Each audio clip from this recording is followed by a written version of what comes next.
ahead and start session 2, which will be just as, if not more, riveting than the first section.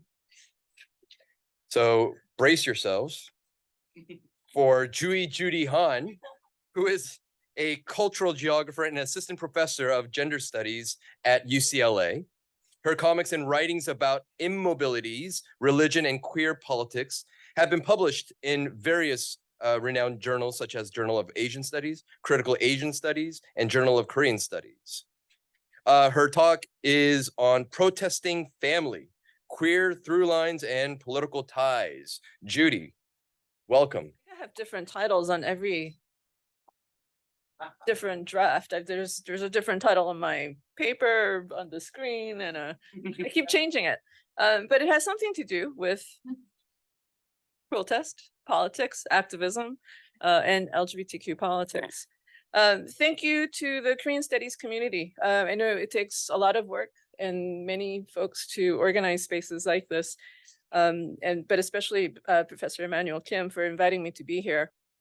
I had to look it up. I had the privilege of participating in the Hahn Moo-Sook Colloquium back in 2016, when the theme was on Christianity and trans-Pacific connections. I gave a paper then on the trans-Pacific infrastructures of homophobia and anti-gay activism. And I find myself still tracing and weaving together these through lines concerning queer feminist politics in Korea and the Korean diaspora, as they still constitute a major part of my current research. So today I'm going to talk a little bit about LGBT politics involving parents, especially mothers of LGBTQ children, but also not just focused in South Korea, but also taking place in the Korean American context, because I think there are some interesting flows and trans-Pacific connections. And actually, I've been teaching an undergraduate course at UCLA the past couple of years on feminist politics. And the last time I taught this course, I decided to actually focus the entire quarter on mothers, K-mothers, Korean mothers, which actually turned out to offer endless possibilities because there's so many different texts that we could utilize. So, and it was in May 2023, as part of that course on Korean mothers that I was teaching, I was able to organize a week-long visit from the filmmaker and cast of Coming to You, 너에게 가는 길, a 2021 film, an independent documentary film about 2 South Korean mothers and their queer and transgender adult children as they struggled together. It's produced by the acclaimed queer feminist film and media activist collective known usually by Pinks in English. It's 연분홍치마, Solidarity for Sexual, this is their English title, Solidarity for Sexually Minor Cultures and Human Rights. And it's directed by a young filmmaker, Byung-gyuri. And the film revolves around 2 parallel story arcs, Nabi, she, her, and Hangyul, they, them, as they navigate together a series of complex legal and bureaucratic hurdles for Hangyul to change their legal gender and access gender confirmation surgery. And Vivian, she, her, who is flustered at first by her son, Yejun, he, him, who reveals that he is gay. But she quickly recovers and embarks on a journey to get to know the son she thought she knew. Nabi and Vivian, who sometimes refer to themselves as Na Vivian, as they have spent a lot of time together in their activism and have attended Q&A sessions. They organized over 100 community screenings in South Korea. So part of their strategy has been to actually show this film as much as possible to diverse audiences, both in South Korea and abroad. And they together do experience in the film an initial period of some discomfort and disorientation, but they each began this, it's heartwarming for lack of better words. It's an admirable process of getting to know their children and learning to support them, or shall I say, care for them. They realize that the journey to accepting their children's gender and sexual identity is a process of their own personal growth. And they begin organizing other parents to build spaces of support and fighting for social change. And Nabi and Vivian become a key part of PFLAG, Parents and Families of LGBTQ People in Korea, an important chapter in LGBTQ activism in South Korea today. And I actually have, this is just a snapshot, but let me show you actually the quick clip first. 보면서도 정말 0.0001%도 상상해 본 적이 없어요. 저희 아들은 22살 대성애자입니다. 트랜스젠더면 이게 뭐지? 생각을 하니까 머릿속이 복잡했던 건 사실입니다. 안녕하세요. 저는 나비라고 합니다. 제 아이는 발전이너 팬도웨틱 에이섹슈얼 이랍니다. 구체적으로 모르겠지만 아무튼 그렇답니다. 프라이드하다. 막 오늘을 위해서 많이 준비했지. 정정을 하느냐 마느냐를 결정을 해야지. 왜 레즈비언으로 살아라 말아라 해. 소아축제 나와서 그런 허무의 시선을 대하면 무서워서 다시는 애들 그런 나가지 말라고 할 것 같은데 사람은 그게 아니에요. 이런 세상에서 애들이 살고 있다는 진짜 그때부터는 또 투사가 되더라고. 이 아이와 저가 세상에서 단둘이 그런 일을 겪는 게 아니고 나는 부모님들이 같이 해주시는 것이 고마워. 우리 게이 아들이 사랑하는 사람과 가정을 이루어 사회적으로 인정받고 당당하고 행복하게 사는 꿈 저도 매일매일 꾸고 싶습니다.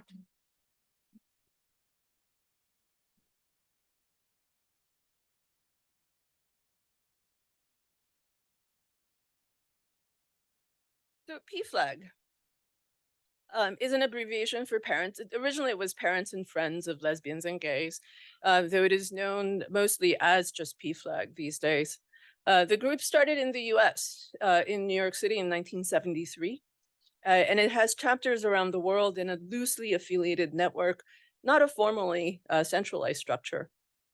PFLAG's mission emphasizes support, education, and advocacy, and promotes activist parenting, with the recognition that parents must address and deal with their own homophobia and transphobia, especially if they plan to confront the social stigma and bigotry that their loved ones face.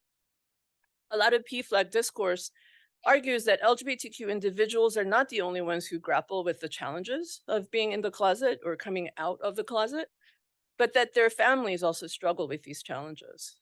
So PFLAG members, usually mothers and fathers, but perhaps not surprisingly, predominantly mothers, but that's a different story. That's a story for another time, often describe their own process as their own coming out, a process during which they come to terms with their LGBTQ family members' identity and face stigma and rejection from their own circles of friends and other family members as well. So by creating a safe space for parents to seek support from one another and to foster a sense of community, PFLAG functions as a support group and an advocacy group of allies in LGBTQ activism. In South Korea, the PFLAG Korea, sometimes known as Rainbow Parents, was founded in 2014 and count currently over 130 parent members as of 2023. They support and attend queer and trans events throughout the year, running very popular booths at Pride festivals. Free Hugs is one of the best known programs that they do at Pride. And they produce publications and popular educational guides, as well as maintain an active social media presence through projects such as a YouTube channel. While the PFLAG model is generally applauded for providing the much needed family support for LGBTQ individuals, it is not without some criticism.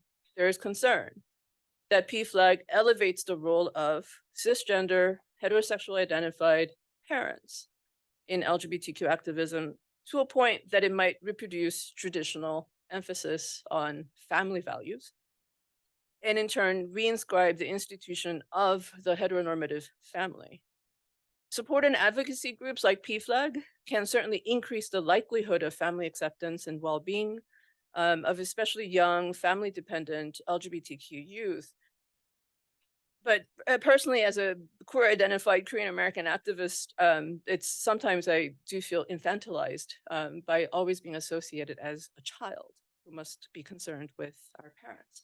And as a queer Korean American activist said to me with sarcasm, it feels like sometimes these parents want, quote, to be celebrated for simply not being shitty to their children. I mean, it's sarcasm. There's definitely appreciation, but just putting it out there, that there is some concern. Nonetheless, for many parents in PFLAG Korea, what initially might begin as an individual concern for their own children's physical and emotional health extends to understanding how LGBTQ individuals are harmed by social stigma and systemic discrimination, and the parents, their own complicity in it. These new understandings expand their world and transform the parents and families of LGBTQ individuals into not only cheerleaders, but active allies and advocates, committed activist parents like Nabi and Vivian in the film coming to you. And as you saw in the short trailer, some of the scenes in Pride, a lot of times it's simply waving a rainbow flag or marching together in a parade. But in cases like, for instance, a few years ago at the Incheon at the Pride gathering, where things got very violent, and it was what the participants describe as traumatic participation experience, where they were basically cornered for hours with no way of getting out. For the parents to have been there and to actually witness and be part of that experience together with their children was a whole another experience. That's not just about celebrating Pride. As it turns out, coming to you is really about becoming mothers and becoming activist mothers. And as many of you are probably aware, there are many well-known transnational examples of mothers' activism and activist mothering in history, such as the classic case of Mothers Against Drunk Driving, MAD, in the United States, or in Argentina, the Mothers of the Plaza de Mayo that formed in 1977 in response to the military dictatorship, as well as Bingaheup in South Korea in 1985, 민주화 실천 가족 운동 협의회, right? That's the full name, Bingaheup, or Association of Families of Political Prisoners for Democracy, with purple as its symbol color. And of course, Sewol, the color yellow, reminding us of the horrific loss of lives 9 years ago on April 14th, 2014. The mothers of the Sewol movement continue to seek truth and accountability and mobilize their grief in powerful ways. But in an interesting way, LGBTQ activism, at least the ones in the Korean diaspora that I've been active in, parents have been mostly the source of our pain and grief, the object of our activism. It still holds true that for many LGBTQ individuals, for many queer and gender non-conforming folks, parents figure as oppressive and toxic, and the family is the site of some of the most painful and hurtful dynamics in our lives. Not my own personally at the moment, but I think many of you can probably, well, maybe not, I don't know, relate. A fertile ground for heteropatriarchy, sexism, and misogyny. The immigrant Korean American family, more isolated from the broader public and perhaps more dependent on the local ethnic community, can foster even more vulnerabilities to such harm and injury. So let me take you way back to December 5th, 1994, when 5 queer-identified Korean Americans gathered in San Francisco to speak with a Korea Times reporter for a feature story on what it's like to be gay and lesbian. This news story ended up being bigger than any of us expected. It was a New Year's Day special spread across the entire pages 2 and 3 of the newspaper with the headline, 자신을 포기할 수 없었다, or something like, I could not give up on myself. Underneath that headline were 2 subheadings. The first, Korean homosexuals, gays and lesbians, talk about themselves, parents, their surroundings, and again, themselves, which I thought made us sound rather self-preoccupied. But a more generous translation would be that this was about identity, family, and community. We got the paper to use the less pejorative term 동성애자 instead of 동성연애자 at the time. But I thought the second subheading still suggested that we were essentially selfish people with little concern for others.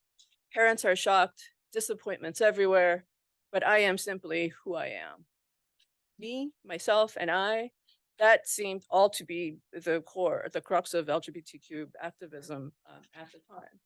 So just to the participants who are part of this newspaper coverage, I didn't know Jae-Hwan Lee in the article, but I was friends with 3 of the others, including Mil Young Cho, Yoo Jin Yi, and Young Song, an old friend who turned 29 just a few days after this interview. Young was an effervescent, quirky, dear friend who died by suicide in 2009. And at the time of the interview, I was 22 years old, the youngest participant in the panel. And I remember saying to the reporter, no thanks, to being photographed, which resulted in this interesting portrait. The article cover frequently asked questions. How did you first know you were gay? How did your parents react when you came out to them? How have your identities affect your relationships with other family members or friends? How do you want the readers of the Korea Times to view gays and lesbians like yourselves? And in all our responses, we took care to contextualize our parents and their limitations. As frustrated as we were, and a couple of us even chose the path of literal self-effacement to placate our parents, to hide ourselves from public view in order to protect the privacy of our parents, who incidentally in 1995 were about the same age that I am today.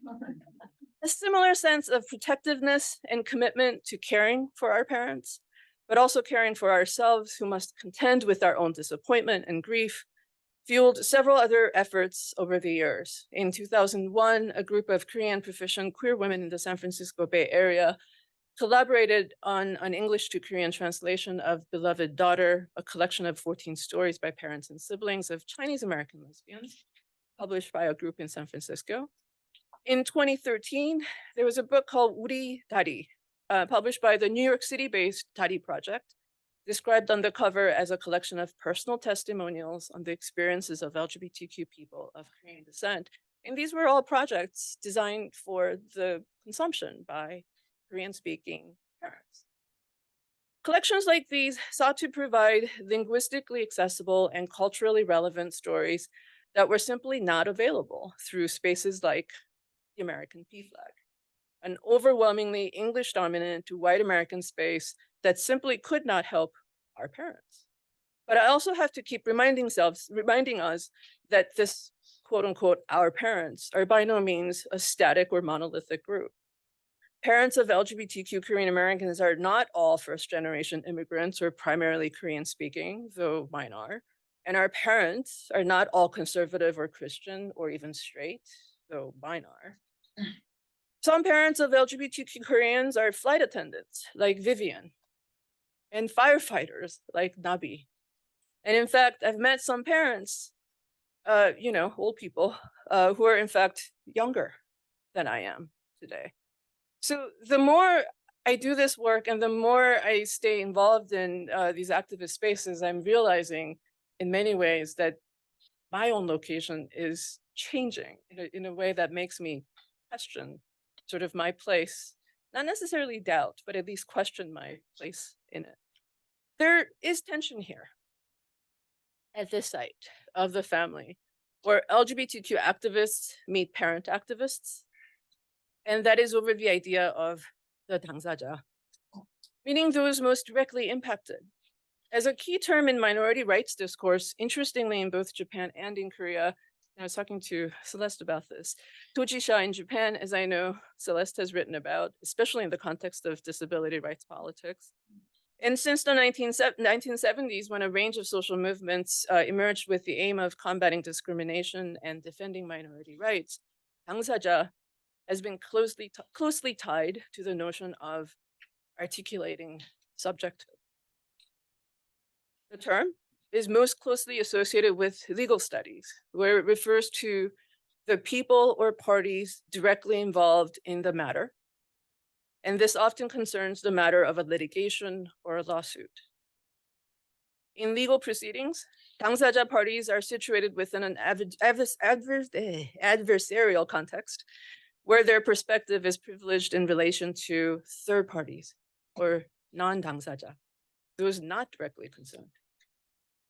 More recently, the 당사자 discourse has shifted away from the simple designation of who is directly impacted by a lawsuit, for instance, but more generally as a recognition of vulnerability, of a socially vulnerable party or 사회약자. And taking this further, 당사자 주의, or a kind of an ism of ideology of 당사자 centeredness, is a kind of an identity politics or strategic essentialism that insist on the centrality of the 당사자 subjectivity in activism, captured by the widely used slogan, "Nothing about us without us." A slogan with European roots that became popularized in the disability movements in the 90s in the US to assert that no policy should be decided by any representative without the full and direct participation of members of the groups affected. As a result, the deployment of the term 당사자 fundamentally relies on the question of who exactly is a 당사자 in discriminated or otherwise subordinated communities. 당사자 politics operate in interesting ways in sexual minority or LGBTQ activism, as well as disability justice and anti-poverty, labor struggles as well, as Jennifer and my research in protest cultures have also shown. Despite the importance of this term and its widespread deployment across a range of minority rights discourse, there does not seem to be a comprehensive or theoretically rigorous examination of its use and its history, especially in the context of South Korean LGBTQ activism. So I've become really interested in thinking this through a politics of location, through a politics of positionality as well. Influenced by the movements in the US, the discourse of allyship in Korea has expanded the sphere of political agency to include the role of non-당사자 in social movements. Right? If you're an ally, you're not a 당사자, but you're still involved and very much invested. And parents of LGBTQ individuals seem in many ways part of this ally politics in Korean LGBTQ activism. And I have a 10-second clip that I cut from the film Coming to You, in which Vivian joins her son at Pride in Toronto. 와, 멋있다.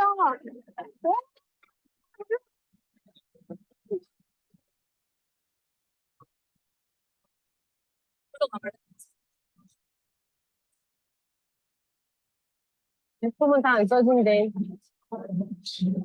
한이 부족해.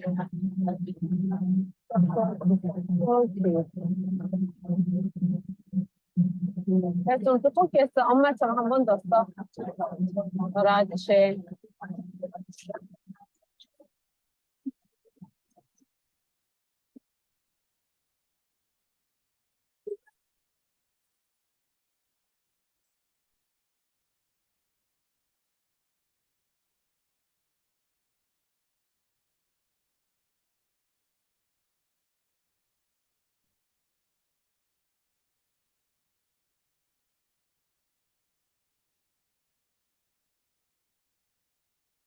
피어 분들이 왜 여기 와서 이런 퍼레이드를 꼭 일생에 한 번이라도 참석하고 싶어 하는지 그 느낌을 제가 전달받겠더라고요. 저는 성소수자 부모인데도 이 정도의 감동과 이 정도의 희열을 맛보는데 그 당사자들은 저보다 몇 배, 100배, 200배 더 할 수 있겠죠. 그 느낌을.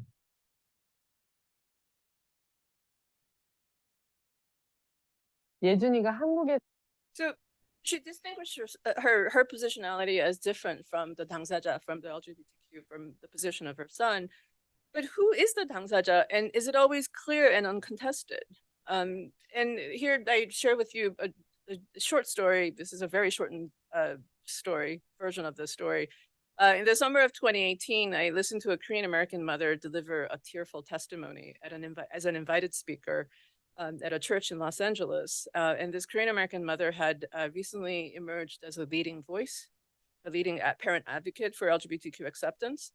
And she was embraced by many queer and transgender groups and even invited to join their boards as a trusted advisor.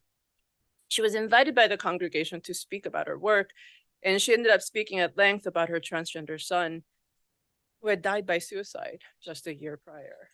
The overwhelmingly sympathetic audience members, mostly straight, were gripped by her storytelling as she recounted in vivid details how her child hugged her goodbye in what turned out to be their final moment together. When I think about that moment, she said, I know he forgave me. There was not a dry eye in the room, except for the queer folks in the room. Many of us were furious. There was no evidence that her child had actually forgiven her before deciding to take his life. There was no evidence that her child gave her mother permission to disclose very private details about his mental health, even after his death.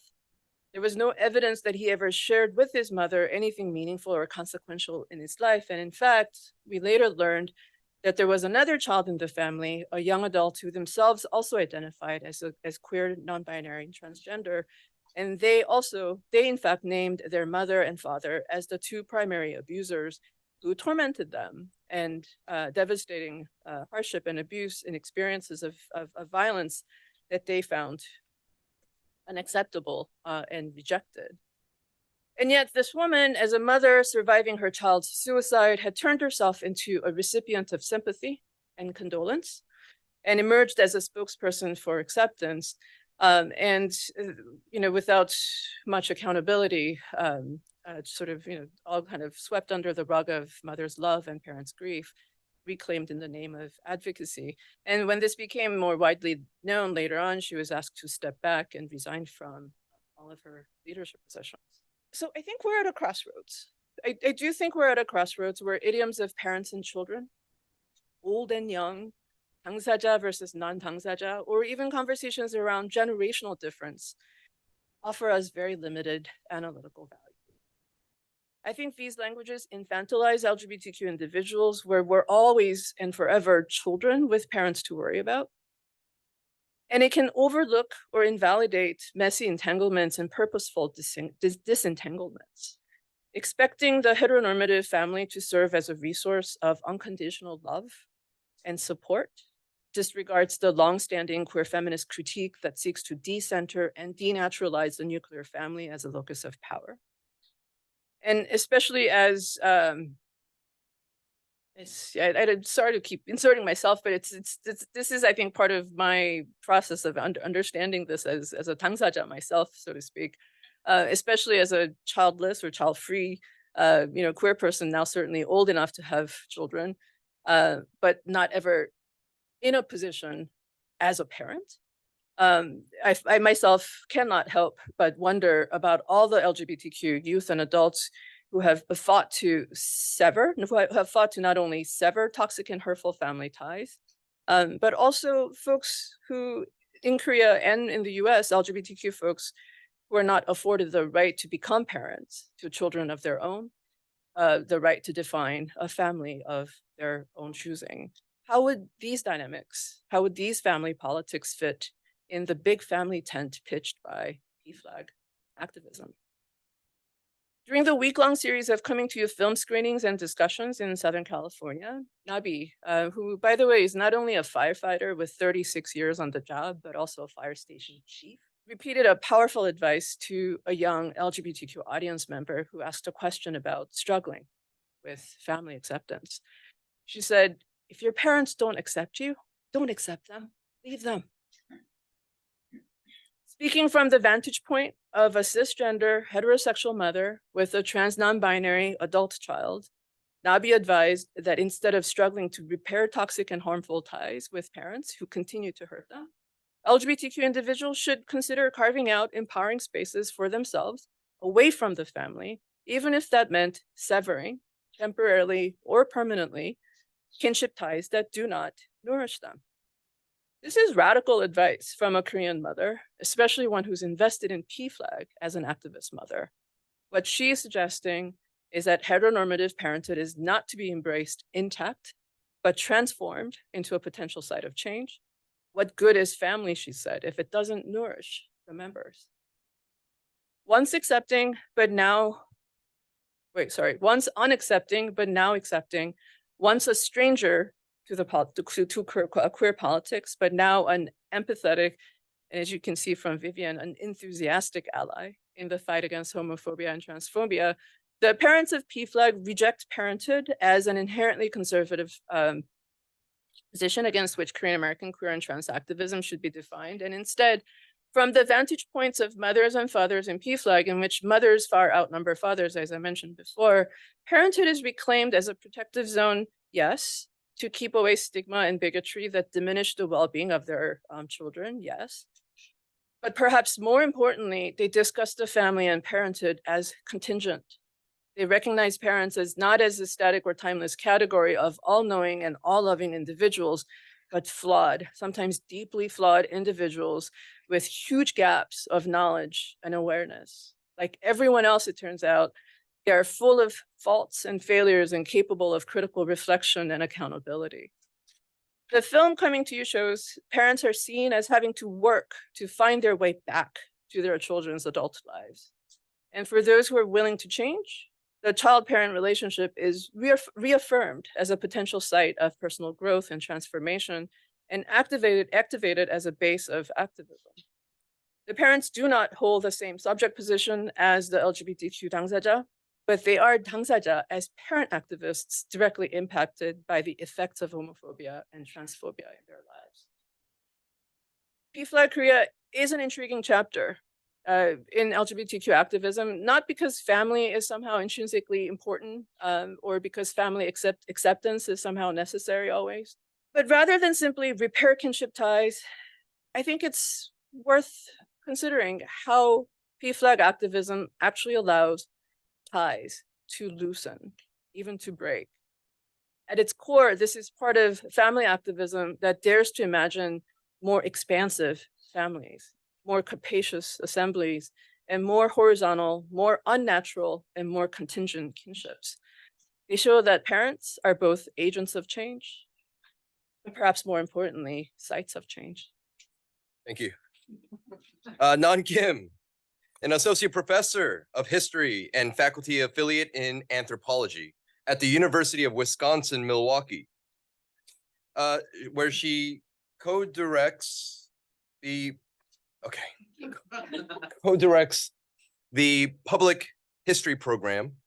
Her main research interests are political dissent, memory activism, trauma, visual culture, nuclear humanities, and the interpretation of contested histories for public audience. Her talk, Contested Knowledge, Polarized Korea, and Transnational Controversy over the long-term release of Fukushima's irradiated wastewater into the Pacific Ocean, a very recent phenomenon and something that's critical to countries around Japan, including Japan. Please welcome Nan Kim. Thank you so much to the Hahn Moo-Sook Foundation. What a tribute this colloquium has been to the life of your mother, Hahn Moo-Sook, as a writer and intellectual. And really, in its 31st year, it has been a tremendous contribution to Korean studies to have this event every year as a catalyst for new research and as a way also to bring the Korean studies community together. So many thanks. I'm going to actually be speaking today. So how does my overly long title, you can see I've tried to distill that somewhat. And this paper. So this paper was actually proposed and developed in response to an earlier iteration of the colloquium's theme, which I really take to be embedded also in the colloquium, and that is critical protests, social movements as transnational phenomena. And so it was really I took it as a challenge to regard a still unfolding contemporary Korean protest movement, both in conversation with other Korean social movements, as well as foregrounding its transnational nature. The story commonly begins with the devastating 3/11, March 2011 triple disaster, Japanese earthquake and tsunami and nuclear disaster from 2011 in Fukushima, which resulted in the damaged or wrecked Fukushima Daiichi nuclear power plant. And so in order to prevent the core from melting, you have water that is deliberately poured, also the groundwater seeps in as well, and has been pumped through to now has accumulated to 1.3 million tons.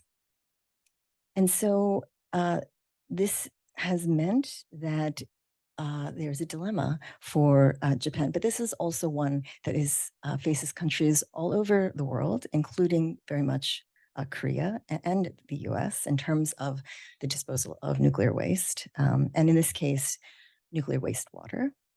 And so this has, you can see here the accumulation of steel tanks that are used to hold the contaminated water on the property. And this is actually common practice in nuclear reactors in general, nuclear power plants in general, to have them on site.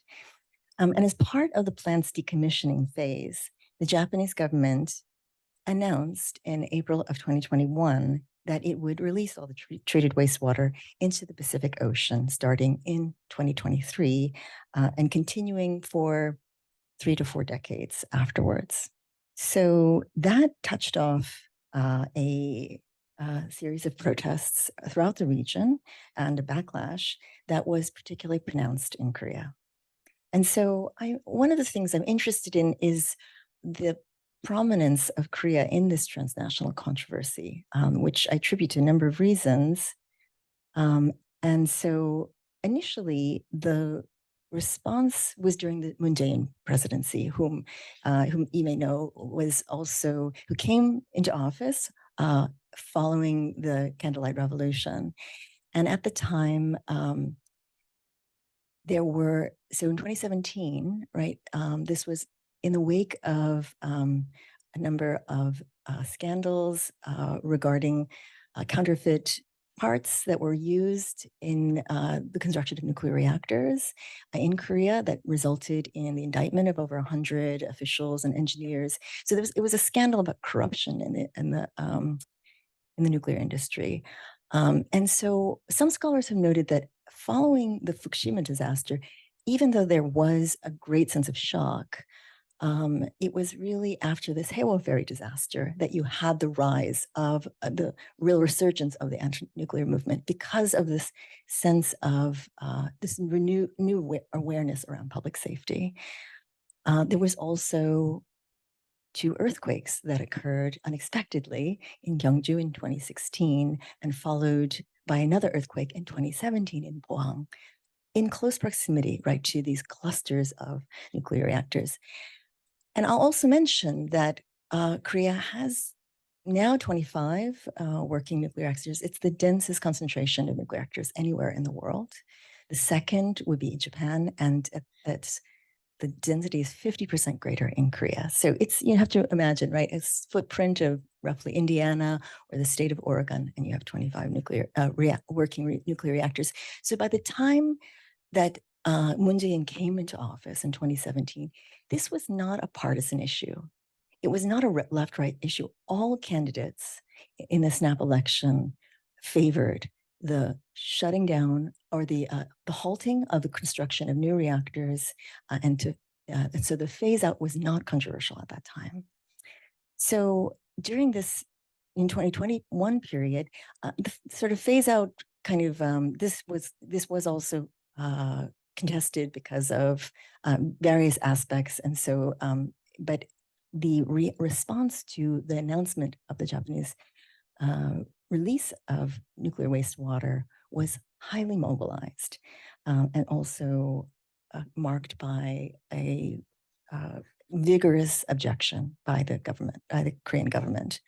On the one hand, you had protests that occurred both in Seoul, as well as the consulates in Busan and on Jeju Island, against this decision, as well as fisheries staging a rally and delivering environmental organizations and anti-nuclear groups who delivered a written protest urging the Japanese government to revoke the decision. A list of signatures included over 64,000 from over 64,000 people from 86 countries. And so on the governmental side, Moon Jae-in had essentially ordered or summoned officials to look into referring the controversy to the International Tribunal for the Law of the Sea, including the question of whether it would be possible to file an injunction under the current government, current president Yoon Suk-yeol has had a very kind of about face. Reversed the nuclear phase out, has been dedicated to expanding or returning the nuclear industry to orienting toward exporting, increasing the number, the amount of electricity that will come from nuclear power by 2025 to over 30%. So with respect to the response as well, it has been initially quite a discrepancy between popular opposition and what has been criticized as Yoon's overly accommodating approach toward the Japanese plan, or what now has become the release, and not representing Korean interests. The public opinion regarding this release has been estimated at, both before and after the release. So in May of 2023, one of the organizations that has been at the forefront of organizing around the response has been the Korean Federation for Environmental Movements. They are an international member of Friends of the Earth. Friends of the Earth is the largest global coalition of environmental organizations.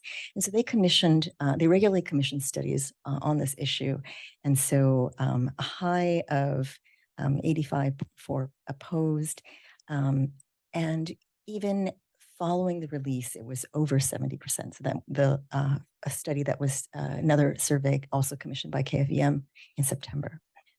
So you still have, again, a majority opinion that it feels very strongly about this issue. And it certainly has also affected Yoon Suk-yeol's popularity ratings, which right now are below 30%. So but at the time following the announcement, you had, it was characterized by this intense political contestation. And as Yoon had mentioned earlier, these extreme repertoires, including hunger strikes. So both the leader of the main opposition party, Lee Jae-myung, and the minor opposition party, Kang Eun-mi, right, had both respectively underwent hunger strikes in opposition to, again, in addition to other government policies, but this passive stance taken by the Korean government with respect to this release. And so another aspect is, so this is also just part of representative government. Should not be surprising given the high rate of consumption of seafood, of fish and other seafood. Again, ranking among the highest in the world. And if you look at this chart, the imports, so Korea is a net importer of, even though it's a peninsula, right, and has a longstanding kind of fisheries sector.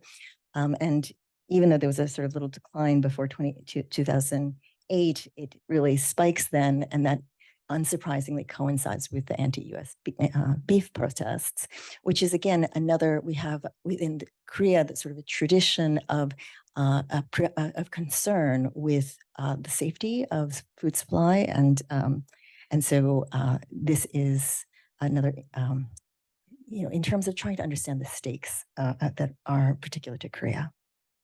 Prominent in the protest movement has also been the role of fisher folk, right? Of those who are in the fishing industry, fishing communities, right? People who rely on the fishing industry.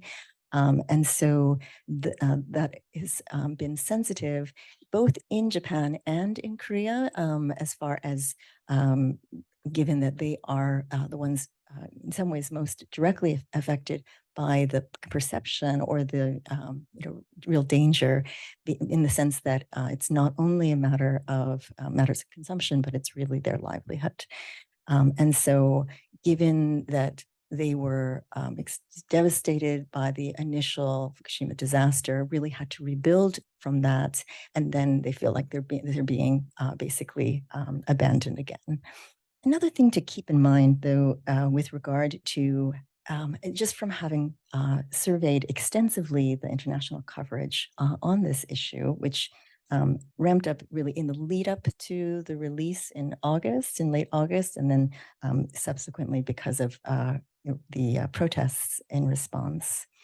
But it is pronounced that although this is transnational movement affecting countries throughout the Asia Pacific, Korean protests figure highly in the coverage. And so there are various reasons that may have to do, again, with just the maturity of Korean and the sophistication of Korean protest culture, as well as the high level of influence and interest in because of Hallyu, right? Because of interest in things Korean in general. But then you'll get these, so often what's cited as far as the countries that have been, protesting or resisting would be Korea, China, and the Pacific Islands. But then you'll have articles like this, which, are calling out China, but then the image is clearly from Korea. So in terms of like sort of disproportionately representing, and in a sense, you can, even with that example, right, it's also because Korea is both a democracy and the fact that it is at odds with the policies of its own government, right? So then the protests will be that much more vigorous because it's not only at Japanese embassies, but it's also directed toward the Yoon government. So a question when talking with Korean activists who've been involved with, as well as those who are just very interested and committed, because this is something that certainly beyond the activist community, I will say that that's something that's striking is that despite the very high level of opposition, by Korean standards, these tend to be smaller protests. So I'd say one of the largest protests was right after the release was announced on August 22nd was the announcement, and then the release was on the 24th. So that there were tens of thousands, estimated maybe 50,000, so who were in Seoul, which for this particular movement in Korea was a very large movement, but as you've seen elsewhere, where you can mobilize hundreds of thousands. So Korean protest culture is sort of off the scale when it goes in terms of cultures of mobilization. But so that's kind of interesting in terms of those who are actually coming forward or participating in, and that might be something to also consider during the discussion. But in any case, this question was directed more toward me as somebody who is Korean American based in the US, and just understanding, and I kind of took this as an index as the controversy played out, that you have this discrepancy between the vigorous and quite intense opposition in the Asia Pacific that at some point is essentially on an existential level, right? In terms of some of the charges, the way it was framed could be very extreme, crime against humanity, but this is for those especially who rely on it. It was seen as a life and death situation. So I don't mean to downplay that, but it's so striking then to think about the relative, indifference, a lack of reaction, the sense of how this has also been framed as fear-mongering or hysteria, Asian freaking out. So there is I think kind of a disturbing in some ways, because the intensity of that response can be illegible, right, from the US, from the West, in the sense that, and so some of the reasons why, definitely the IAEA report, there was a report that was issued in the lead up to the release, and that was taken as authoritative, right, not really scrutinized or challenged, unlike in Korea, which I'll comment on in a moment. So just the assumption of safety, because the IA report and other scientists came out saying, no, this is really nothing to worry about, negligible impact. So that's one reason. But another is likely because there has been, in terms of a lot of the coverage that did circulate about this controversy was in Chinese state media. And so this kind of cynicism in the US that, and granted there's some of that coverage was indeed sensationalized, but then even some of the environmental groups would argue that because of some lack of transparency earlier on and the unilateral nature of this decision, that sort of opened the door to some of this exaggeration or sensationalism. So that's also part of it. So what the kind of takeaway is that I felt that this relative indifference results in part from this IAEA assessment and taking that on space at face value, and also the kind of assumption that this is a controversy being manufactured by Chinese propaganda rather than a genuine cause for concern. And so the question, again, from the activists was that because they understand how the models for ocean currents work, that the recognition was that the wastewater from Fukushima will actually come to the California coast, the West Coast, far before it'll circle back to, I mean, it may affect, some areas, particularly Jeju, right, and other areas, but in general, most of the water might take 4 or 5 years to really affect to the same degree as here. So that in other words, there's a reciprocal relationship that it's like, if the US isn't concerned, that has put a damper on also the Korean response, because then there was a question like, is it really safe or not?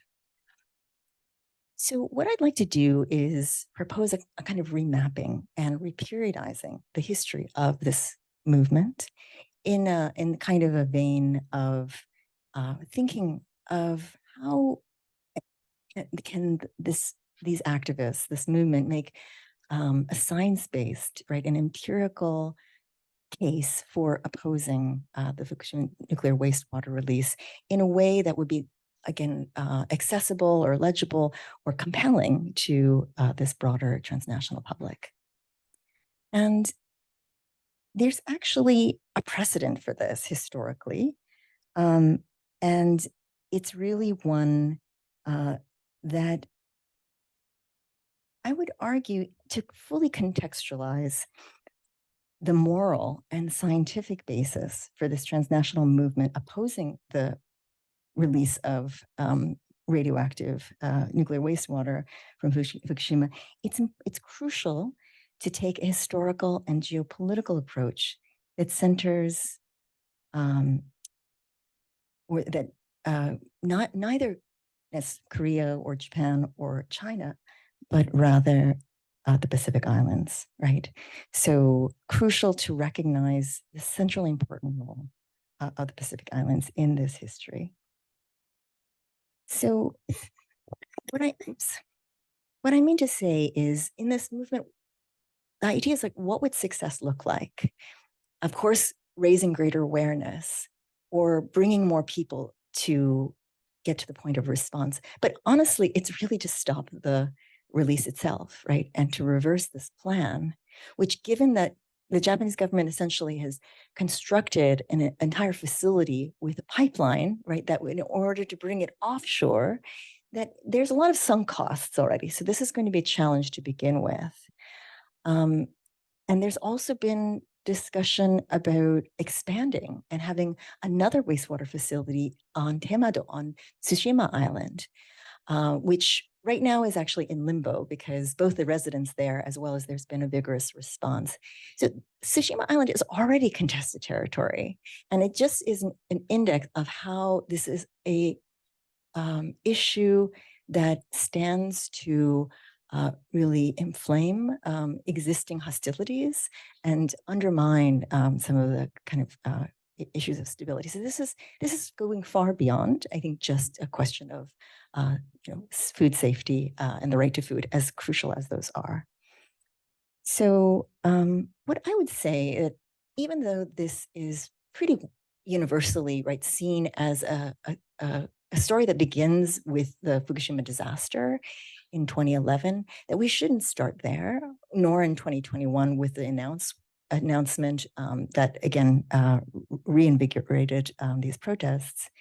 But we have to go back to the 1970s, particularly 1979, where there was a successful transnational activist movement that stopped an earlier plan when Japan was to dump steel canisters of nuclear wastewater in the Mariana Trench.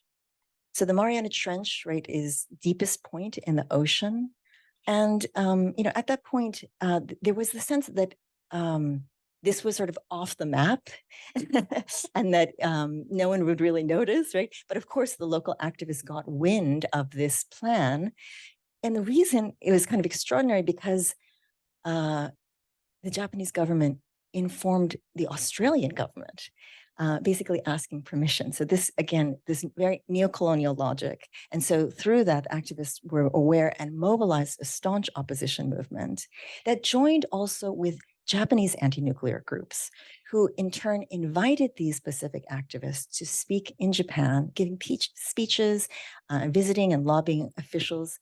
And it was very moving because it created a new understanding within sort of this Japanese popular consciousness, very much shaped around the sense of victimhood, the legacies of Hiroshima and Nagasaki.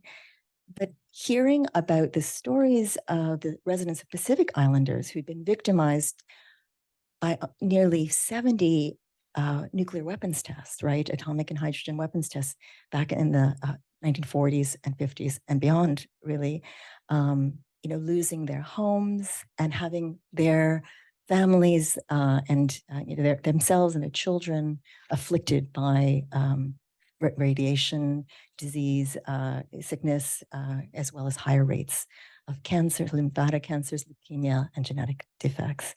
And so what this triggered was a realization of Japan as not being, the only, in terms of as victims of nuclear radiation, a sense of that solidarity. Granted, the Japanese government initially ignored much of this activism, but eventually, through again coordination with groups both in the Pacific Islands as well as in throughout Japan, there was both the realization that this plan had to be curtailed and eventually was canceled and abandoned. So that's kind of extraordinary, I think, in nuclear history, as well as kind of history of activism in general regarding ocean dumping, which normally I have to just pause for a moment because the London Protocol, there are other things that I'm going to be a little beyond this, this presentation, but the international laws that are generally framed with regard to the issue of ocean dumping, 1972 London Protocol figures highly, and that was a response of anti-nuclear activism primarily in Europe.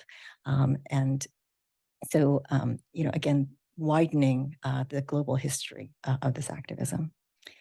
And so with this history, the Pacific Islands Forum, which is a representative of the Pacific Island states, took issue with the ocean release plan announced in 2021, where they had not been consulted.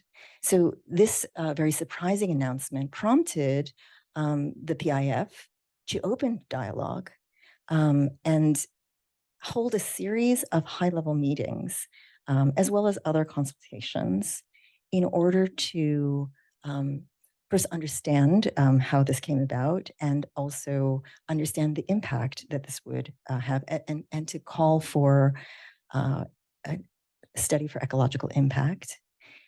But interesting as a, and the expression of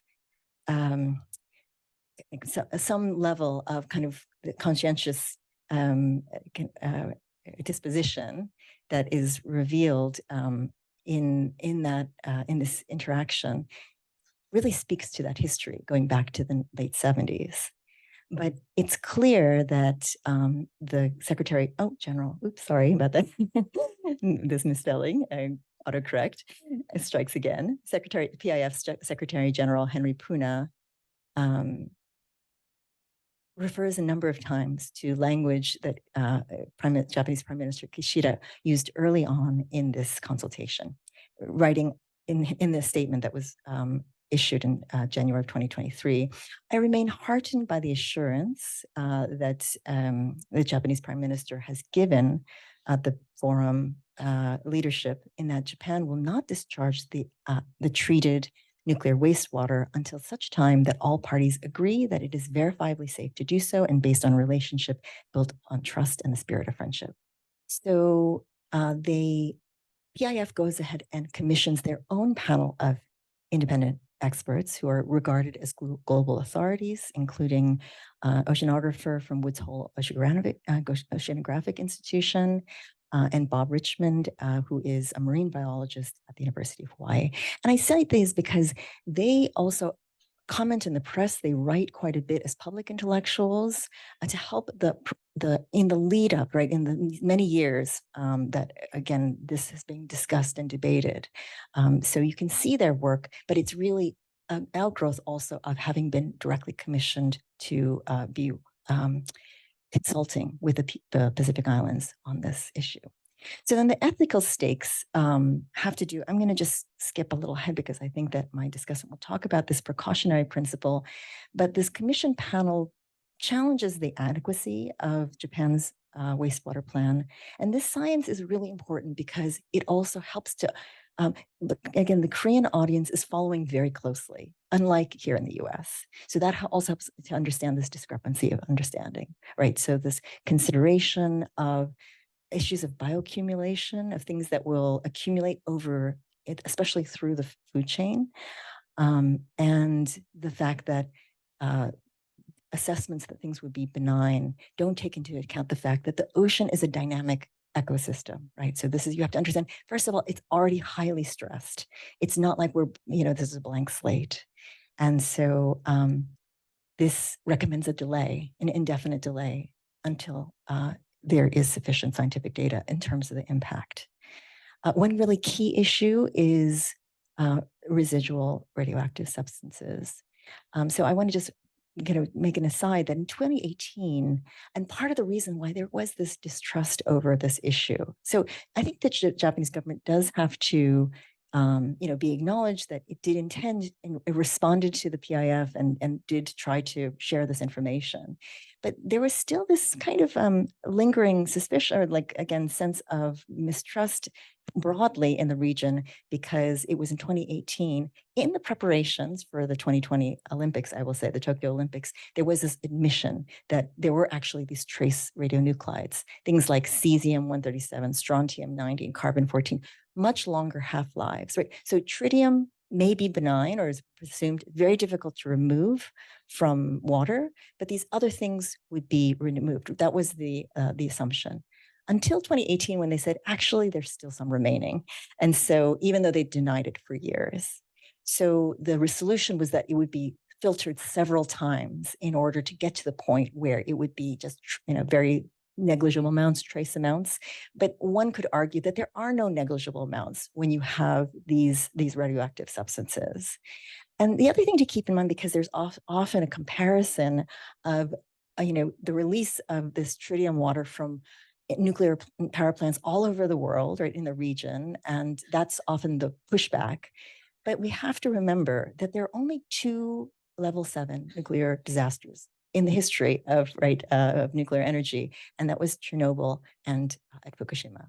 So what is being released, what has to be treated, is not this course of regular power generation, but it's far more complex in its composition because of the fact that this is a melting core of a nuclear reactor. So I'm running out of time, so I wanted to just note this timeline, and in particular, the timing of the announcement of the final release, which occurs, you have the IAEA director. IAEA is a organ of the UN that is regulates and kind of promotes the nuclear industry and upholds standards. They issue a report that is regarded as a kind of prerequisite, or in order to endorse or to proceed. They've been waiting for this international, I'll say, IEA response. Shortly thereafter, we have the three-way summit and the formalization, the signing of agreement for the trilateral alliance. And then again, within a matter of days, you have the announcement of the release. So these cannot be, this is not coincidence, right, that these are all happening at once. And meanwhile, in Korea, there is a high level of public scrutiny and a sense of doubt about unlike in the US, as I said, and part of it, you can distill it with this one quote from the director of the Institute for Nuclear Safety, who had mentioned how there were these deviations from scientific protocol, right? That the IAEA report was issued after only one round of analysis, right? When, as Han Byung-seop has, states here, conducting 3 rounds of sample analysis in order to achieve reliable results is a universal principle in chemical analysis.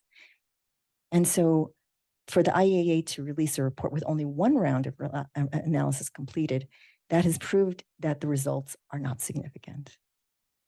And so their irony here is that this report, which was designed, which had the explicit purpose to confirm the upholding of safety standards, itself did not adhere to universal scientific protocol, right? Itself did not hold to scientific standards. So the criticism of the timing, it seemed like, again, confirming that this was determined by a sense of political expediency as opposed to science. And meanwhile, right, you have a lot of kind of trolling happening that, the movement against is motivated by emotion as opposed to science when these battles over the representation of scientific knowledge. One thing to mention as well, of course, is that this is taking place, this change in, as the critics are responding to the fact that, for example, President Yoon, South Korea sends a team of its own experts to Japan, but that was in July, basically by the time this is a fait accompli. And so it's seen as doing nothing more than providing political cover. And meanwhile, anti-Japanese sentiment in Korea, I'll just cite a recent article by Kevin Gray, who writes, says very succinctly, is sustained by Japan's perceived failure to address historical wrongdoings during the colonial and wartime eras. As a result, many Koreans remain wary of closer security cooperation, and the Yoon government, however, has unilaterally abandoned longstanding Korean demands for Japan to show greater remorse and for victims' compensation. So here is one of the Wednesday protests for the victims of sexual slavery, or so-called comfort women, and you can see that there is some layering of the different protests, and then this was another protest right after the IAEA report was released, and you'll see this kind of shredding of the IAEA flag. I'm sorry, I'm going to just quickly it was also some misreporting of the Western media, and in the foreword, there was an explicit statement that the IAEA does not recommend or endorse this policy. They're just intended to ensure that standards were being met. But I mean, again, across the way that this was reported, it was perceived as a recommendation or an approval, is the way it's often used, and that is incorrect. Meanwhile, criticism lately regarding this issue has been toward this PR campaign, right, that the Yoon government has used to try to gain more support, and an estimate of it's let's say about $1.3 million US dollars, for promoting the safety of the wastewater release plan. And some of the netizens really kind of scrutinize this, because if you take a look at the 19 million views, very impressive, right? That this is clearly reaching a wide audience. But if you look at the actual government site, that their videos normally get maybe several hundred. So this, raised some questions and prompted, I guess, some proactive and also some journalists to look into it. And it became clear that a good amount of the, maybe several 19 million views were made through advertisements. So how you have to watch through some ads in order to watch another video, and that was probably worth between 500 and 600 million won. With and this was particularly galling, right? That this money is going into promoting this campaign, while around the same time there was a kind of shock about the cutting of R&D budgets, right? So this is basic science, and which has been historically a strong point in supporting the Korean scientific community.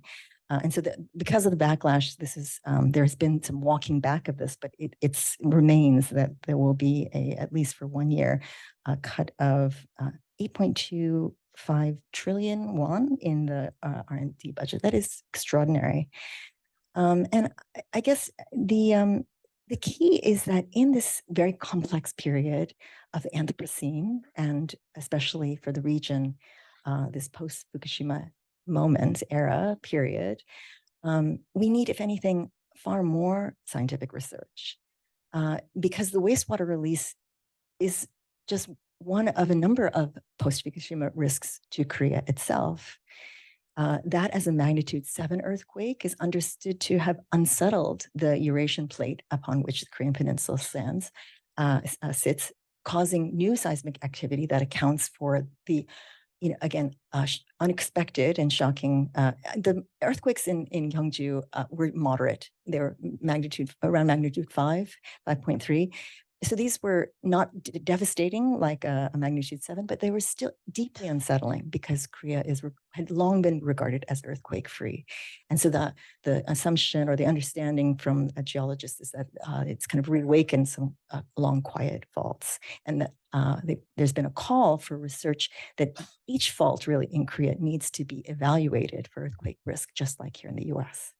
And just to conclude, so this is just showing the general trend in terms of the increase in seismic activity. And this, in other words, the accountability that's necessary to do this research when the current government is trying to expand the nuclear sector is urgent and compelling.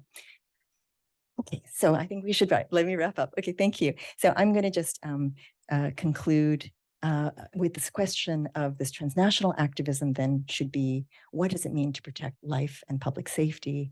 And what is necessary based on empirical evidence and rigorous, adequately funded scientifically research? Thank you. In fact, if we could have the two speakers up on the panel there, and we will have Sung-Soo Hong, a professor of law at Sungmyeong Women's University. He's also a visiting scholar here at the George Washington University Institute for Korean Studies. His main area of research are in jurisprudence, social legal studies, and human rights laws. And he has recently studied the issues of human rights discrimination, hate speech, and hate crimes. And he will be our discussant today. Thank you so much. Thank you for your presentation. And first of all, I would like to say a few words about Professor Judy Hahn's presentation. And LGBT rights are still very hot topic in Korea. I've been doing research on this issue, and I founded the Korean Association for LGBT Studies in Korea with my colleagues a few years ago. And Professor Hahn mainly spoke about organization called, it's a long name, Parents and Families of LGBT AIQ People in Korea, PFLAG Korea. As a researcher, I talked to them and I could learn a lot from their experiences. A few years ago, they published a book, a collection of their essay, and I also contributed to that book as well. And a few weeks ago, I attended a Korean American Association for LGBT in Washington, D.C. And I met some people who is a member of, Rainbow Parents in the U.S. It's really interesting to see that Korean Americans also have an LGBT parents organization in the United States. The same is true for Korea. And as far as I know, there are Rainbow Parents organizations in some other countries. For example, I know there are some in China and Japan. But I do think that Korean Rainbow Parents organizations are different in the sense that they play a very important role in the LGBT rights movement in Korea. The main role of parents group is to support each other and share their struggles and support their families, especially their children. At the Seoul Queer Festival, they organize a free hug event the scene of parents coming out and hugging their LGBT friends is still very touching today. The video posted on YouTube and has been viewed maybe hundreds of thousands of times. However, as Professor Han points out, they are also concerned that their activities may reinforce traditional parents' roles or normative parent-child relationship. In Korean society, the burden of what the society and politics and government do has been placed on family or individuals or religion. Even for LGBT rights, should it be protected by their families themselves? The answer is definitely not. Fortunately, Rainbow Parents Groups is very smart enough to figure this out. In fact, they are not just social gathering, but a kind of activist organization. They have been involved in many activities that advocate for LGBT human rights, such as same-sex marriage or enactment of anti-discrimination law. So it is said that they are one of the main NGOs in leading LGBT rights movement in South Korea. And interestingly, South Korea had very similar experience so far. During the democratization movement and democratization period, there was some group of parents whose family members are in prison. The Mingahyuk, this is mentioned by Judy Han. They are parents or family members, but at the same time they became pro-democracy activists themselves. Also, during the Seoul Ferry disaster in 2014, the parents of victims also participated in the rights movement for victims in other disasters as well. I think that Korean Parents Group is a good example of how kind of Korean style familyism can develop without being trapped in the family. Surely they started with the family, but they are never trapped in the family. And this is very interesting and important point. I would like to pay little more attention to this point. The process of how they started in the family, but went beyond the family. And at this point, I would like to ask the Professor Han, do you have any idea of how it was possible, the transition from the Korean style familyism to political activism? This is the main theme of this colloquium. And I would like to share some ideas on that. I would like to pay attention to the solidarity of various human rights organizations in Korea. I mentioned the Association of Families of Political Prisoners for Democracy. This is called Mingayeop in Korean, and Parents of the Seoul Movement, as I mentioned, and also Rainbow Parents Organization. Their works were never isolated. They work very closely with other NGOs and other human rights organizations. This is a kind of a tradition of Korean NGOs human rights movement. They influenced each other a lot. And I think this interaction had a significant impact on the development of LGBT parents as an activist. This is also a special feature in political activism in South Korea in general.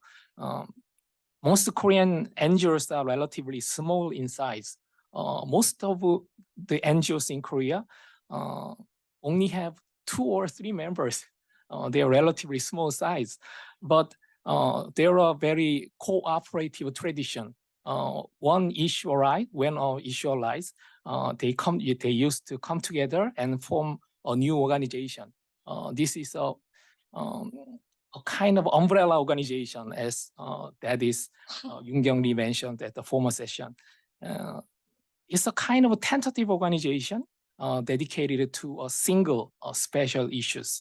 They consist of different organizations, but they fight for the same goals and influence each other. Family organizations are not limited to the family.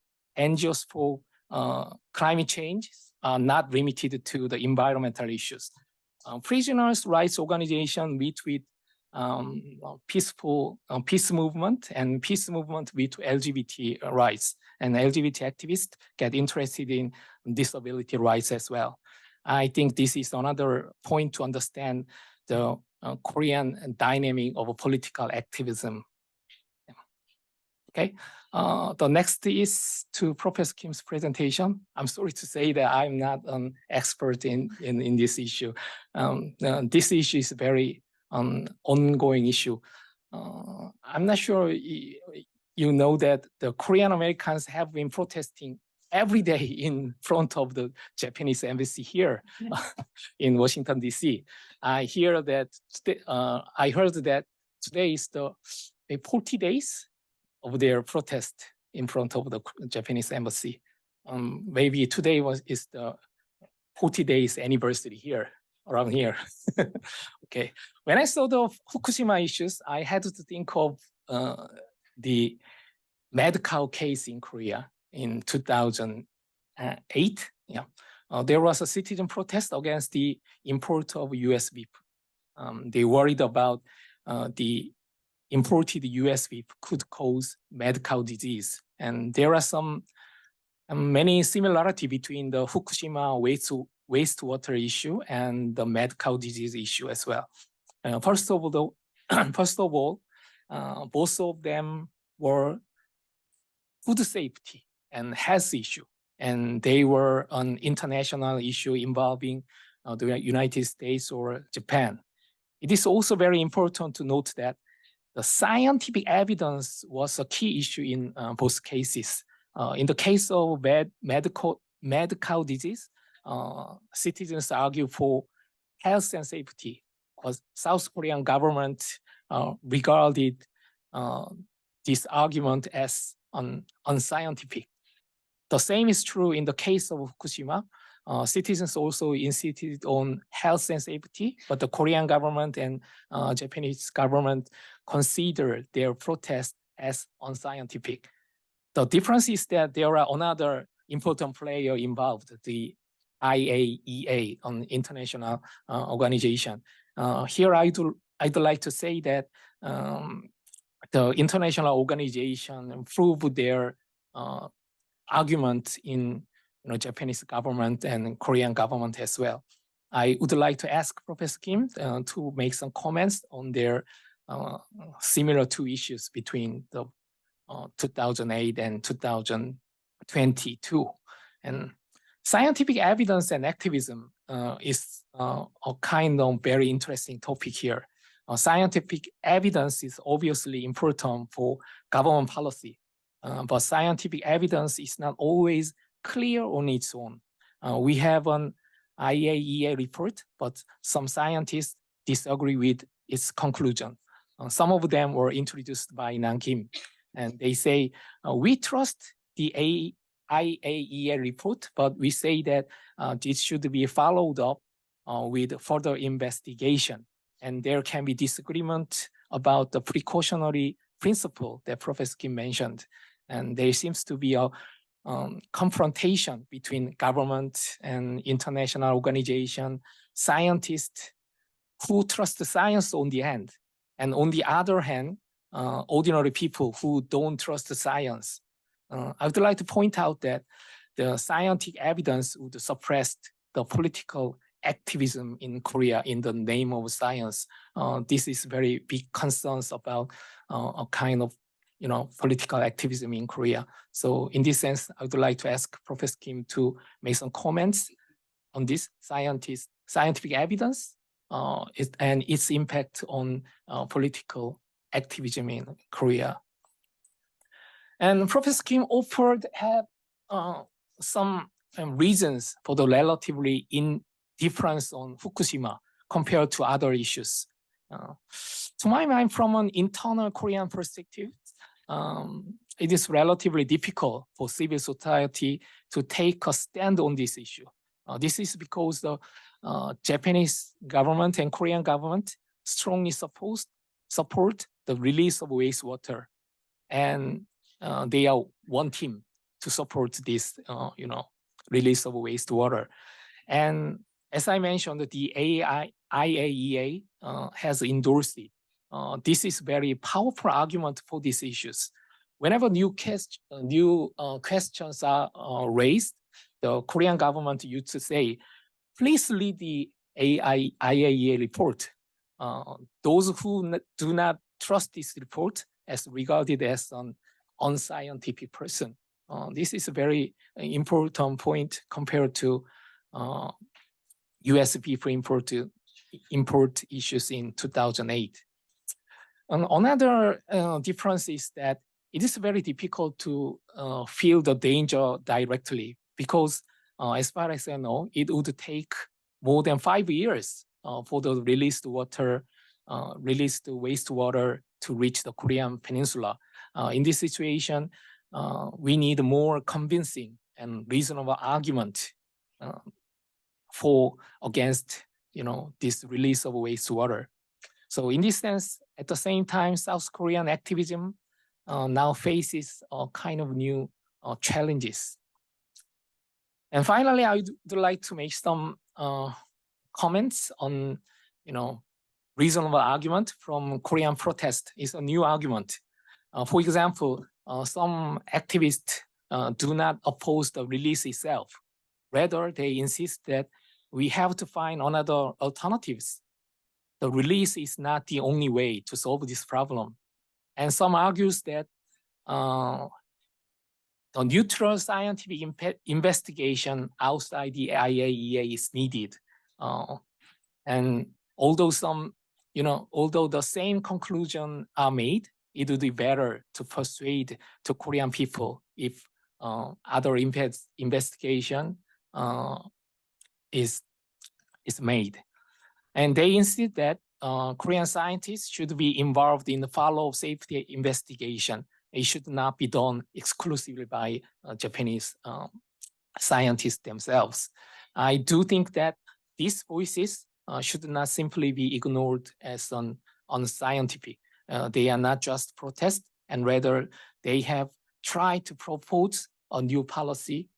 In this sense, Korean protest and political activism are constantly changing and developing in any sense. Wow, thank you very much. Wow, thank you. All right, before you two answer that, because that's a lot, I want to give an opportunity to the floor because I think many of you have questions. And right at this point, which is quite typical of conferences like this at this very hour, where it's dwindled down to a very manageable size. So if you have questions, yes, please. Let's have the two other speakers, Yoon-kyung and Jennifer. Thank you so much for wonderful presentations. Today's presentation has been very, I guess, helpful and then educational for me. I am a historian. I studied modern Korea history, especially gender. So those activism and political activism and protests are similar, but then I still consider myself very ignorant when it comes to topics. And but I have two questions. Let's do one first. Oh, one. Okay. My question comes from the person who is very ignorant about protest. How, for Dr. Yoon-kyung Lee, Dr. Lee, how would you define 노동자, like laborers? I was curious because I'm sure the public perception of 노동자 has changed over time, especially in Korea, or has rather evolved. And then, so I was wondering how you actually define the term of laborers in your book. You go. Oh, wow. That's a huge question. And thanks for that. I think, of course, there are many ways to understand, 노동자, labor, or workers. But in general, I perceive anyone who is working and get paid should be regarded as workers. But of course, when it gets to the legal definition of the employee, of course, then the meaning and the variegated statuses within the employed would be quite diverse. Just to add to that, Young, there's a question online. This person asks, I'm exploring solidarity and community in right-wing movements in Korea. So I was wondering if you had considered how solidarity would work in those spaces. Wow. I think one thing, maybe two things that I can tell regarding the solidarity building among the far right movement is one, as much as there are institutional backgrounds and networks on the progressive side, there are also institutional backgrounds for the far right, ranging from very formal institutions that are funded by government to the kind of quasi organizations that are funded through church, conservative evangelical church, and also through conservative media and also large corporations, and also to the very mundane, everyday, small community organizations by more elderly citizens. So they've been building greater solidarity over the years. And another thing that I can tell is during the early years of this far-right mobilization, you see a lot of learning from the progressive protests and progressive social movements. So there was a lot of learning from the far-right activists, how to organize protests, how to make banners, how to dress up in the same vest or something. So there was a lot of learning of movement tactics from the progressive side to build their own solidarity within the more conservative side of the political mobilization. Any other questions? Yes. Hello, my name is Tam Hee-shin. I'm the first year PhD student and history PhD student here at GW. I really enjoy all the presentations here, but today I would like to ask questions to Professor Judy Hahn. I really, your idea about like how 당사자 is important in queer politics, it was really impressive. But like what came into my mind is like in Korea, it seems like the 당사자성 is like more of an issue between the queers, like rather than between queers and non-queers. So like, for example, if someone is a gender queer and they're talking about like transgender issues, like they use in a lot of discourses, like other queers who are not transgender, cisgenders are kind of excluded from the discourse. So like you get out of here, like we're talking about transgender here. So like I just wanted to ask whether this is like more like a Korean characteristics or whether it is because the discourse about the queer has not developed enough yet in Korea. So like the discourse is still between the queers. So I just wanted to ask whether like you think about this. Thank you. Sure. I think that's actually an interesting point. I wonder though, and the way I would describe it is not that that discussion is more commonly found among queer and trans folks, but rather that those discussions require a higher degree of precision and depth. So when you're talking that at that level of depth, then you do bring up more questions around authority and who can speak on what issue. So I think that's where that dynamic takes place, because in my experience, compared to the US, for instance, in Korea, a lot of straight people talk about queer politics and queer experiences and LGBT lives in ways that I think the kind of identity politics trained or politics of identity trained discussions in the US would simply not, you wouldn't find it nearly as much. So I think you find both, like depending on the situation. But before I since I'm talking, I'm going to just address really quickly Professor Hong's comment about the conservative potential and why the the PFLAG movements have like how they've avoided turning conservative. That's actually also an interesting point because I think it could have gone in a conservative direction, but I think there are a couple of really important reasons why it hasn't gone in that direction. And one is that the group PFLAG or Rainbow Parents started as a project of Haeng Sung-in, one of the identifiably left-leaning queer organization. If that formation had taken place in a different organizational context, it could have gone in a much more celebrate family, family is family, just sort of in that rhetoric. The other thing is that feminists have made a lot of really important interventions over the years around critiquing the family, around the right to form a family, right to disperse or right to 해체. It's not just 가족 구성권 or the right to form a family, but also the right to dissolve a family, whether that's through divorce or otherwise. So I think a lot of those discussions in feminist politics have very much like raised the bar and sophistication in thinking about what family activism could look like. But having said that, there's always potential that this will shift depending on who's in leadership. Maybe could I actually also respond to the discussant remarks? I'm going to just jump in because there was one particular point that I wanted to address, which was about scientific evidence and its impact or its in terms of policy. And one, I think, clear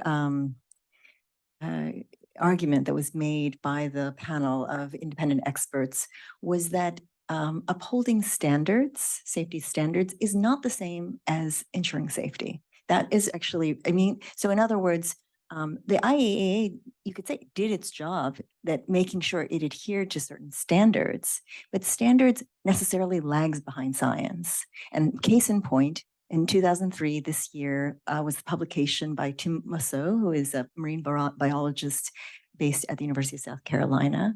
And they did a comprehensive review of the literature on tritium and its health effects. And there's actually surprisingly little study in terms of, so tritium is regarded as benign and safe if you swim in tritiated water, but if you ingest it, there's actually no research done on the effects on human cancers, for example. And so it was again striking that this has been where their conclusion was a highly underrated environmental toxin that must be reevaluated. So the standards do not reflect that. And so what this was really an opportunity to put a moratorium essentially on the dumping of, I think it's a universal consensus that we should not be stressing the oceans any further, particularly with nuclear waste. But it happens anyway, right? And so in the fact that some of the grievance on the part of the sort of whether the Japanese response is that there was an attempt to try to do this in a way that might not have been entirely transparent, but far more than other governments. But it was really almost a lost opportunity, or one that perhaps could be regained if they could use this as a chance to really reevaluate how are we, what are the alternatives? And so ones that have been proposed are things like using the water. You can imagine they go to all of the trouble and expense to purify the water to the extent that it could essentially be drinking water is what they allege, that's arguable. And then they just throw it in the ocean. In other words, even though people have responded like, why don't you just drink it yourself, right? And it's a question, why couldn't they just keep it? But the other point is that it could be recycled for industrial uses. And the most, I'd say, promoted alternative would be to use it in concrete. So concrete is actually second to water, is the most used commodity in industrialized countries. And so there is a need to build seawalls. And so in other words, they could use water and at the same time isolate these radioactive materials from human exposure. So, and that would build goodwill instead of hostility. So that's kind of, I feel like a real thread to hopefully try to reclaim. Professor Kim, thank you for that talk. I want to kind of create a dialogue, because Professor Hahn was talking about the different levels of 당사자, and in some sense, Korea is one step away from 당사자 in this case of disposal, and then it's creating this spur of problems that whether the knowledge is scientific enough or not, or et cetera, right? But I wonder what you think about this field of study going, where it's going, because what if we thought about disposal and environmental activism in the Trans-Pacific not as events but as structures, right? So if you think about how, in the kind of spirit of how Kate Brown has kind of critiqued the mode of scientific knowledge production, right, by comparing how American Northwest completely promoted consumerism of contaminated salmons, for example, right? And you see that kind of happening in Japan by the government, right? And you also have cities around the Tohoku prefecture that was most heavily affected, where residents are asked to come back, right? And I wonder what kind of links that, what kind of connections activists in the Trans-Pacific have made, for instance, with not just Japan, but also with, US detonation in the Marshall Island and the kind of to make live, right?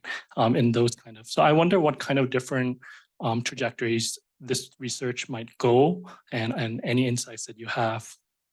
Yes, before you answer that question though, do we have one more question? We can take one more question. Yeah, Richard. To build on your question, given that Kim and Jasanoff's work on nuclear energy in South Korea was so foundational in the development of science and technology studies, are you all, in what ways are you planning to push your work into some sort, looking at socio-technical imaginaries, or the other kinds of constructions that the previous questioner just referred to? So just building on that, yeah. So STS, how would you? I know it wasn't your intention to do that here. Yes. Before you answer that question, I will conclude it with a question from online here, and it asks all the speakers: have you noticed any differences in how media portrays gender, protesters / activist groups in South Korea during your research on activism? If so, how are they represented differently? To give you one example, a more recent one where school teachers in Korea have been protesting because they're just fed up with parents who are bullying them, right? And many teachers have committed suicide because of this intense pressure from their parents. And now media has been representing them very differently, right? So I'll leave with that question. So I think I'd like to respond by stepping back and considering in this invitation to consider trajectories, to think further about long-term protest and what is characteristic of Korean protest. So Korea has the longest running protests in the world, right? So it's the Wednesday protest, or if you think about even the longest political prisoners that have been held, that in a sense is also a political process. So there is something to be said for longevity and time.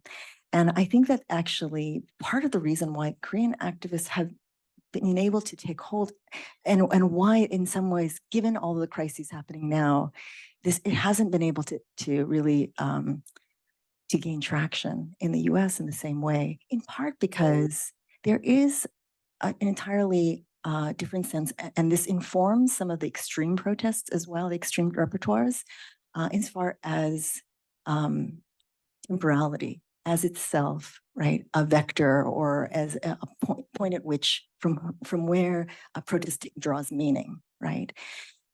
So I'm going to share a story because this research really in many ways comes from my research on Jeju Island in Gangjang Village, where I participated in this inter-island solidarity camp, which involved activists from Jeju, Okinawa, and Taiwan. And the first camp of its kind, this was back in 2016, maybe it was 2014, sorry, it's a while ago. They had a bunch of people presenting on the history of their protests. And again, they reperiodized as well. They didn't talk about it as 10 years or 15 years. One of the residents of the village came up and started to talk about the protests or resistance in the 17th century, right? Going back to resistance to mainland authorities. And that blew me away. I just didn't understand how to think about this. And I've really thought about that many times since. Because in other words, this sense of deep historical consciousness in the past can also enable that long-term thinking that we need here in the Anthropocene, right? Because right now we're outside of all models, right? All climate models. And so in order to, in some ways, given that the way that the carbon level is like beyond what anyone else on Earth has ever experienced, we're related to everyone who's in any human being. And I think that that way of being able to have that commitment that they're going to 30 years, 40 years, that's actually within the scope of possibility to sustain a movement. And I think that that really is also what Korean movements can teach in this moment of climate crisis. The question is really a moment that you hear again and again, particularly in indigenous communities, this concept of how to be a good ancestor. And I think you really need that long sense of historical consciousness to think in the future, to inhabit that space or that aspiration, an ethical relationship with those in the future. Thanks. So when you think militant protesters in the South Korean context, I think the typical image is a male industrial worker, the red armband, the red vest, doing this. It's like there's a very particular image, and that gets reproduced, and it's not untrue. That image does exist. Those protesters do exist, and yeah. But what Jenny and I like what our work in protest culture is what we found is that the kind of, whether we call them extreme or desperate or radical protests, whatever, the 고공농성, the shaving heads, and these protest forms, they were actually led by women workers. Like I think it's actually something that most people don't stop to think about. It was actually women workers who had no other recourse, who were abandoned by the male-led unions and formal politics, who really pioneered and innovated and took on these struggles. So if we think of the long-term view, if we think of persistence, and rethink that image of militancy, I think we have something different. Yeah, I think the question was referring to media representations, because as you said, the male representative is dominant, and it represents political change and women represent domesticity, right? Like, oh, they're the caregivers and they're caretakers, and that's how media represents them. But is there a reversal of that kind of representation? I don't know if this is going to be a satisfying answer, but I think that it's important when we think about sort of media and gender to go beyond these binary gender categories. So, for example, like some might ask, are women protesters being represented more in media than men? Or, do we see a sort of younger, atypical protester being represented? And I think we do see that. I think we do see like a kind of democratization of protest, the right, the left, the young, the feminist, the conservative, certainly like the Ilbe, protester also was represented. But I think, so where they're sort of embracing similar protest forms, so it's harder to kind of think about like, what about gender is distinct about that? But I think one of the things that we've tried to do is to say, well, how is protest being talked about?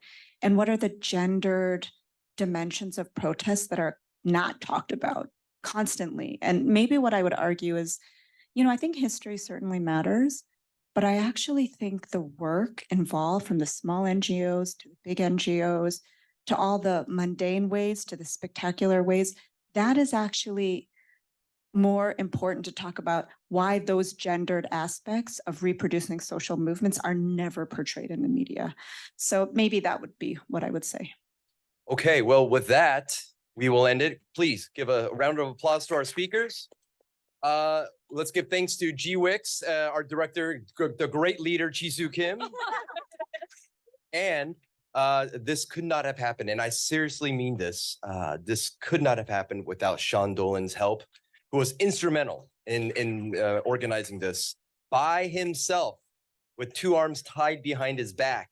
So we thank you so much. And this concludes this year's HMS Colloquium. Thank you for joining us. Bye-bye.